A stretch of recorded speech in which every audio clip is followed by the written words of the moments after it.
You know that feeling. 3 a.m, sheets stuck to your back, and no matter which way you turn the pillow, it's already warm again.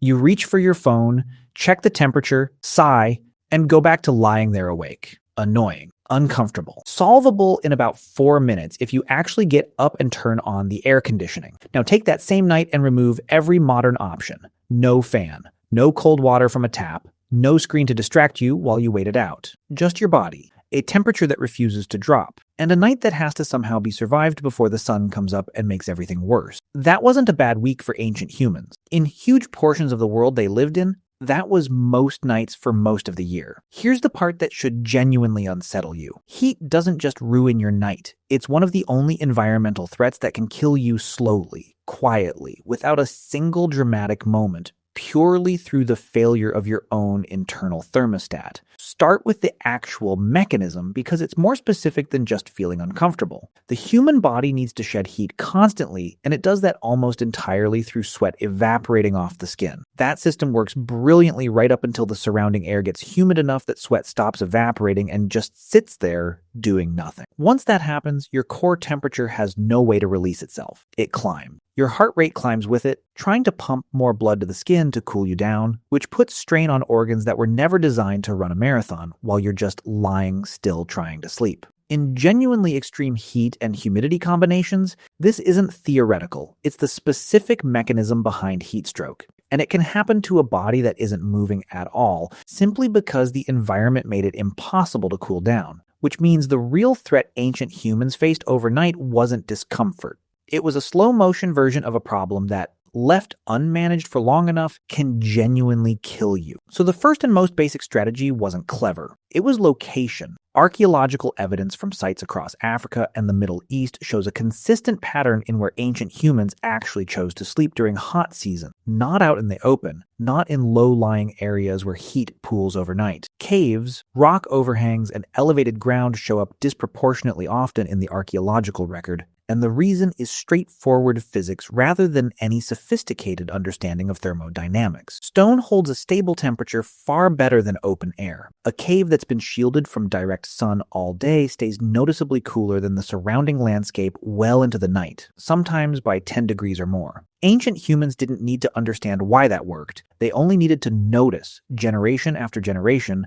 that sleeping in the rock shelter felt better than sleeping in the open field, and that noticing was enough to shape where entire communities chose to settle. Elevation mattered just as much as shelter. Hot air rises and low-lying valleys trap heat overnight in a way that higher ground simply doesn't. Sites with evidence of repeated seasonal habitation frequently show a pattern of communities moving to slightly higher ground specifically during the hottest stretches of the year, then returning to lower, more resource-rich areas once temperatures dropped again. This wasn't a single clever decision. It was a pattern repeated often enough across long enough timescales that it left a visible mark in where people actually chose to live. Then there's water, and the ways ancient humans used it that go well beyond simply drinking it. Evaporative cooling is an old trick, and human bodies already do it automatically through sweat. But ancient humans in extremely hot regions extended that same basic principle deliberately. Wetting cloth or hide and laying it against the skin or draping it over sleeping areas allowed water to evaporate and pull heat away faster than sweat alone could manage. In regions near rivers, lakes, or coastlines, sleeping close to open water provided a similar benefit passively. Water holds onto heat far more slowly than land does, which means the air directly above a body of water stays measurably cooler overnight than the air over dry ground even after the sun goes down. Communities that settled near water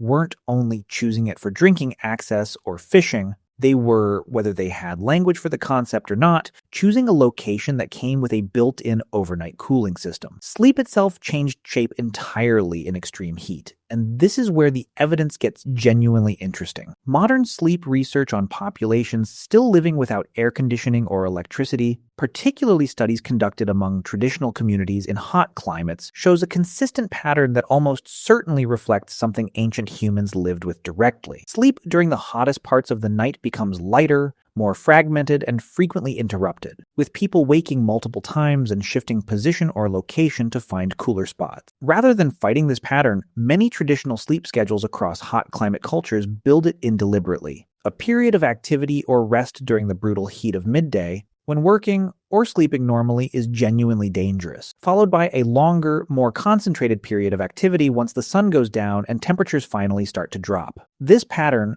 sometimes called a siesta structure, in cultures where it survives today, likely has roots that stretch back far earlier than any written record of it. It wasn't laziness. It was a direct behavioral adaptation to a biological reality. Trying to force continuous activity or continuous sleep through the hottest hours of a brutal day simply didn't work. So successful groups restructured their entire day around when the body could actually function. Clothing, or more specifically the near total absence of it during sleep, tells its own story. In extremely hot regions, archaeological and anthropological evidence consistently shows minimal nighttime covering, often nothing beyond a single thin layer, if that. This sounds obvious until you consider that in colder climates, nighttime clothing and coverings became increasingly sophisticated and layered specifically to trap heat. In hot climates, the entire engineering problem reversed. The goal wasn't retaining warmth. It was maximizing skin exposure to whatever air movement existed, allowing sweat to evaporate as freely and efficiently as possible.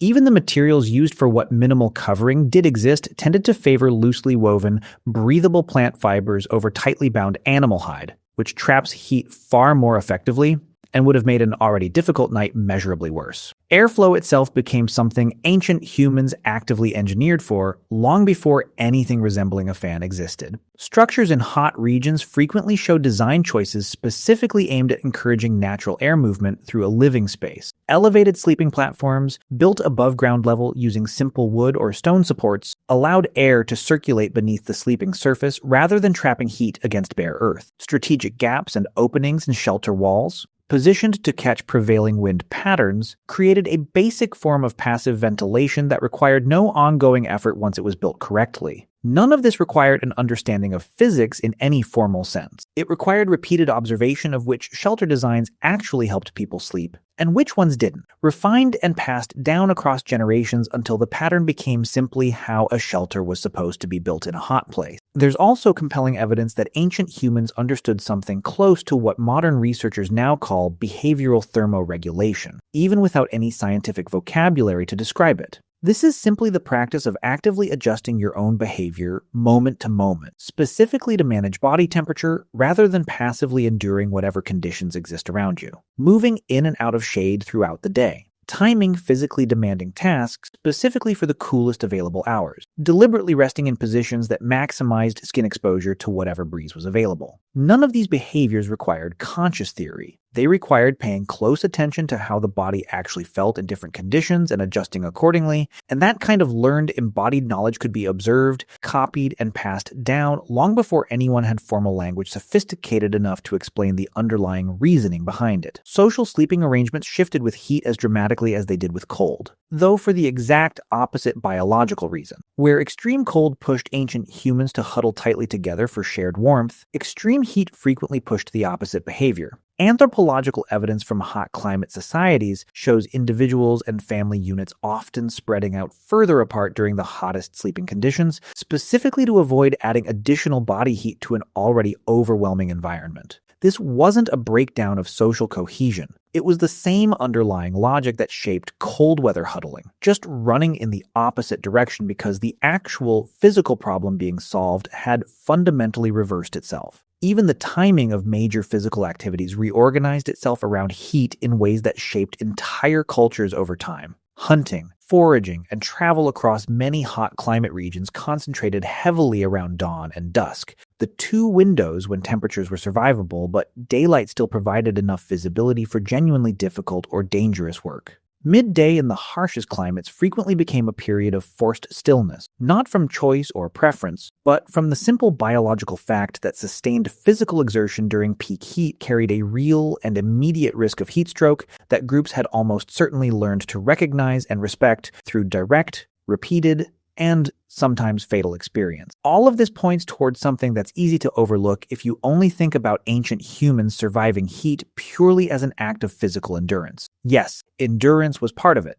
but endurance alone doesn't explain why specific shelter designs recur across unconnected cultures on different continents, why sleep schedules across entirely separate hot climate societies converge on remarkably similar structures, or why settlement patterns consistently favor elevation and airflow in ways that can't be explained by resource access alone. What actually happened was closer to an enormous, slow, unspoken collaborative engineering project, refined continuously across tens of thousands of years, tested constantly against the single most unforgiving metric imaginable: whether or not people actually survived the night. You reach for a thermostat now, and the temperature simply changes. That convenience exists because somewhere behind you, going back further than feels comfortable to picture, people were sleeping in caves specifically chosen for their cooling properties, wetting cloth against their skin to trick their own bodies into losing heat faster, restructuring their entire waking schedule around hours the sun made survivable, and passing every hard-won piece of that knowledge forward. One uncomfortable, sweat-soaked, sleepless night at a time, long before any of it had a name.